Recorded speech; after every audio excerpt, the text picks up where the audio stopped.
তুমি যে একা একা এই ব্রহ্মাণ্ডে আমার নাম গান করে বেড়াচ্ছ, তোমার জন্য আমার কষ্ট হচ্ছে। তুমি একটা কাজ করো, তোমার মতো অন্য ভক্তদের নিয়ে তুমি একটা ভক্ত সঙ্গ তৈরি করো। তোমারও কাজ কমবে, আমিও কৃত হই। আপনি কি বললেন প্রভু? হ্যাঁ, আমার মতো ভক্ত আমি কোথায় পাবো? হেজি বেজি যার তার সঙ্গে আপনি আমার গেরো বাঁধবেন না প্রভু। আচ্ছা, দাম্ভিক লোক তো তুমি। হেজি পেজি তুমি কাদের বলছো?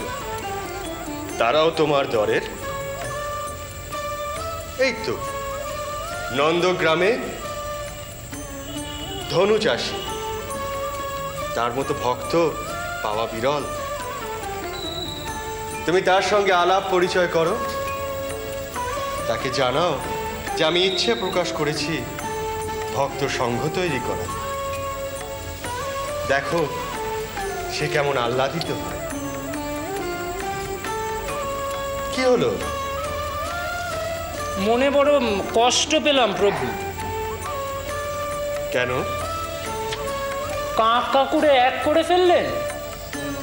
সে যাকে, আপনার নির্দেশ তো অমান্য করার উপায় নেই। চলি, প্রণাম।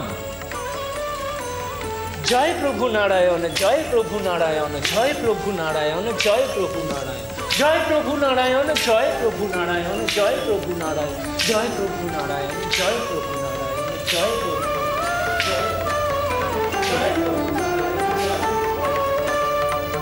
এবার আমি নিশ্চিন্তে বিশ্রাম করতে পারব।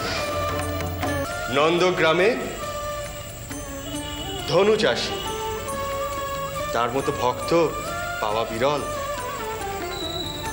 তুমি তার সঙ্গে আলাপ পরিচয় করো, তাকে জানাও যে আমি ইচ্ছে প্রকাশ করেছি ভক্ত সংঘ তৈরি করা।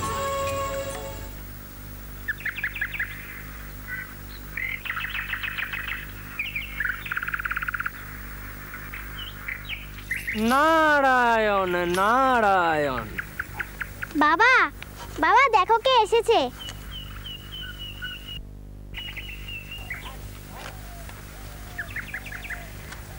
নারায়ণ নারায়ণ। পেন্নাম পেন্নাম মহারাজ, আপনি তো দেবর্ষী নারদ।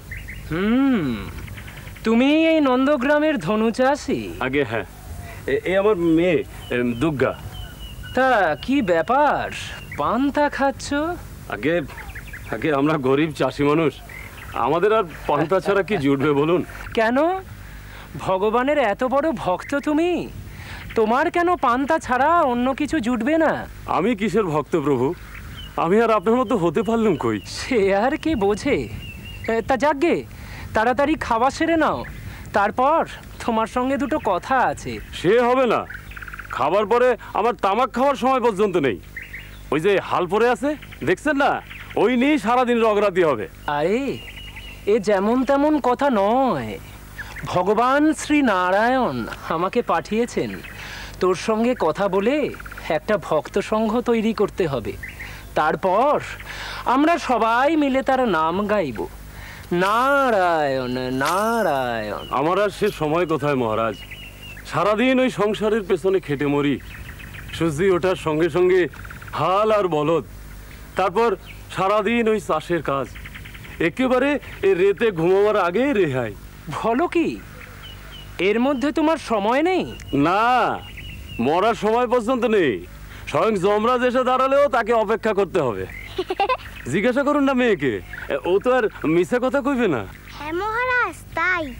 তা এত বড় ভক্ত তুমি, সারাদিনে ভগবানের নাম নাও কখন? ভগবানের নাম? ও মানে হরিনাম, তা দিনে দুবার নেই। একবার ওই সকালবেলা কাজে যাওয়ার আগে, আর ওই রেতের বেলা শোয়ার আগে। ব্যাস, ভালো রে ভালো। এই তুমি ভক্ত, আর তোমাকে খুঁজতে ভগবান আমায় এতটা পথ দৌড় করালেন। তা যাকে শোনো, ভগবান শ্রী নারায়ণকে গিয়ে কি বলবো?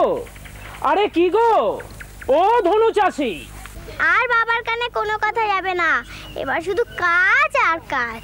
হ্যাঁ, হ্যাঁ।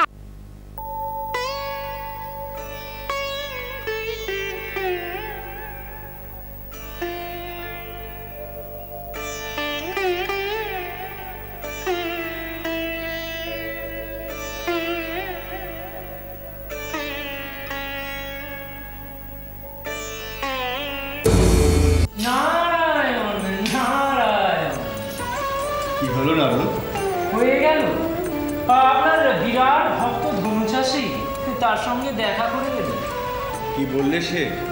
বলল সেদিনে দুবার আপনাকে ডাকে, একবার ওই লাঙলে নিয়ে বেরোবার আগে, আরেকবার ওই রাত্রে শুতে যাবার আগে।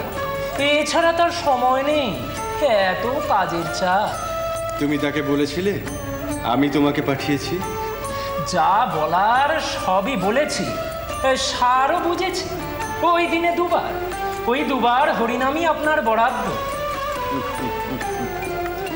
নারদ, প্রভু, আমি তোমাকে একটা কাজ দেব, কিন্তু কাজ শেষ না হওয়া পর্যন্ত কোনো প্রশ্ন করতে পারবে না। বেশ, আমি প্রস্তুত। আমার হাতের এই পাত্রে কানায় কানায় তেল ভর্তি। এই পাত্র হাতে নিয়ে তোমাকে গোলক ভ্রমণ করতে হবে, কিন্তু সাবধান, এক ফোঁটাও তেল বাইরে না পড়ে। আর এমন কি কাজ প্রভু? না,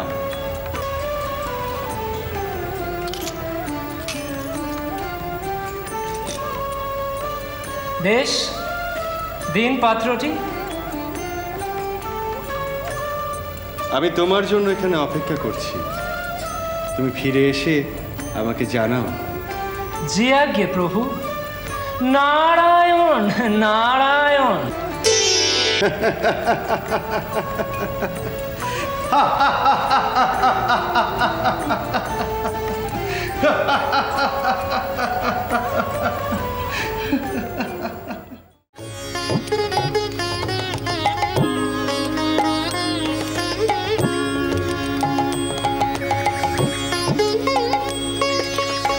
এক ফোঁটাও তেল পড়েনি তো?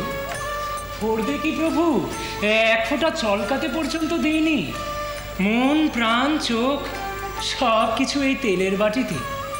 আচ্ছা নারদ, এই সময়ের মধ্যে আমাকে কতবার স্মরণ করেছো? না মানে, আপনার নাম নেবার কথা তো আমার মনে ছিল না। মন প্রাণ চোখ সব কিছু এই তেলের বাটিতে। তাহলে ভাবো দেবর্ষী, তোমার মতো ভক্ত সামান্য তেলের জন্য আমাকে স্মরণ করতে ভুলে যায়। শ্রীরাম কৃষ্ণ